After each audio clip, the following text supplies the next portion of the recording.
యూట్యూబ్లో వీడియోస్ చేసి money earn చేయాలని చాలామందికి ఉంటుంది. మనలో చాలామంది అనుకుంటాం కూడా. ఫోన్ ఓపెన్ చేస్తాం, లక్షల వ్యూస్ ఉన్న వీడియోస్ చూస్తాం, కామెంట్స్లో బ్రో ఇన్స్పిరేషన్ అని కామెంట్ చేస్తాం. అప్పుడు మనకి ఒక ఆలోచన వస్తుంది, నేను కూడా చేయగలనా. ఈ వీడియోలో మోటివేషన్ ఇవ్వను, భయపెట్టను కూడా కాదు. సింపుల్గా నిజం మాట్లాడతా. ఇది యూట్యూబ్ డ్రీమ్ గురించి, యూట్యూబ్ రియాలిటీ గురించి. యూట్యూబ్ డ్రీమ్ యూజువల్లీ ఒక సడన్ మూమెంట్తో స్టార్ట్ అవుతుంది. ఎవడో ఒకడు యూట్యూబ్ స్టార్ట్ చేశాడు, సక్సెస్ అయ్యాడు, మనకన్నా తక్కువ ఫెసిలిటీస్తో సక్సెస్ అయ్యి ఉంటారు. వాళ్ళని చూసి మనం అనుకుంటాం, మనకి కూడా ఫోన్ ఉంది కదా, మనకి ఫెసిలిటీస్ ఉన్నాయి, ఇంటర్నెట్ ఉంది, ఐడియాస్ ఉన్నాయి కదా, ఇంకా మనం ఎందుకు ట్రై చేయకూడదని.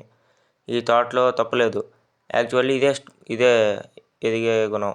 కానీ ఇక్కడే ప్రాబ్లం స్టార్ట్ అవుతుంది. మనం వాళ్ళకి కనిపించే రిజల్ట్ చూస్తాం, కానీ మనకి కనిపించని జర్నీ చూడం. 100 వీడియోస్ అప్లోడ్ చేసిన తర్వాత వచ్చిన సక్సెస్ని మనం ఫస్ట్ వీడియోలోనే ఎక్స్పెక్ట్ చేస్తాం. మనకి first videos 25 views, second videos 18 views, third video 12 views, fourth video మనం చేయను కూడా చేయము.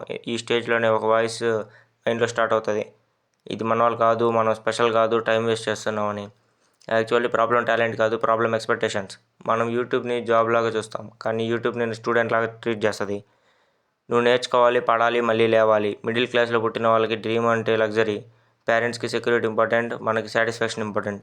వాళ్ళకి జాబ్ అంటే లైఫ్, మనకి వ్యాషన్ అంటే లైఫ్. పేరెంట్స్ అడుగుతారు, ఈ ఫోన్ ఎందుకురా నీకు, ఈ వీడియోస్తో ఏమొస్తుంది అని. వాళ్ళు రాంగ్ కాదు, వాళ్ళ జనరేషన్లో ఆప్షన్స్ లేవు, రిస్క్ అంటే భయం. కానీ మనకి తెలుసు జాబ్ అంటే ఒక ఆప్షన్ అని. ఈ కాన్ఫ్లిక్ట్లో చాలామంది డ్రీమ్స్ సైలెంట్గా చచ్చిపోతాయి. ఫెయిల్యూర్ వల్ల కాదు, సపోర్ట్ లేవడం వల్ల. యూట్యూబ్లో success formula simple: consistency, patience, self improvement. First 3 months views కోసం కాదు, మనీ కోసం కాదు, వాయిస్ కోసం, స్టోరీ టెల్లింగ్ కోసం, ఎడిటింగ్ కోసం. నువ్వు డైలీ ఇంప్రూవ్ అవుతున్నావా? ఎస్టర్డే వీడియో కన్నా టుడే వీడియో బెటరా? అది మాత్రమే మ్యాటర్. సబ్స్క్రైబర్స్ కూడా మెల్లగా వస్తారు, మనీ కూడా మెల్లగా వస్తుంది. బట్ స్కిల్ బిల్డ్ అవ్వకపోతే ఏమీ రాదు. యూట్యూబ్లో విన్ అయ్యేది మోస్ట్ టాలెంటెడ్ కాదు, మోస్ట్ పేషెంట్. 1 year అప్లోడ్ చేసిన 10 వ్యూస్ వచ్చినా ఇంకా ట్రై చేసేవాడే విన్నర్. వైరల్ అయ్యి 1 monthలో డిసప్పియర్ అయ్యేవాడు కాదు, స్లోగా గ్రో అయ్యి లాంగ్ టైం ఉండేవాడే రియల్ క్రియేటర్. ఈ జర్నీ ఈజీ కాదు, కానీ వర్త్ ఇట్. ఈ వీడియో చూశాక నువ్వు యూట్యూబ్ స్టార్ట్ చేయకపోయినా పర్లేదు, కానీ స్టార్ట్ చేసి భయంతో ఆపేస్తే అది నీ ఫ్యూచర్తో బాధ. డ్రీమ్ డేంజరస్ కాదు, హాఫ్ ఎఫర్ట్ పెట్టడం డేంజరస్. ఇది మన కథలు, నిజం మాత్రమే ఉంటుంది. మీ స్టోరీ కూడా చెప్పండి.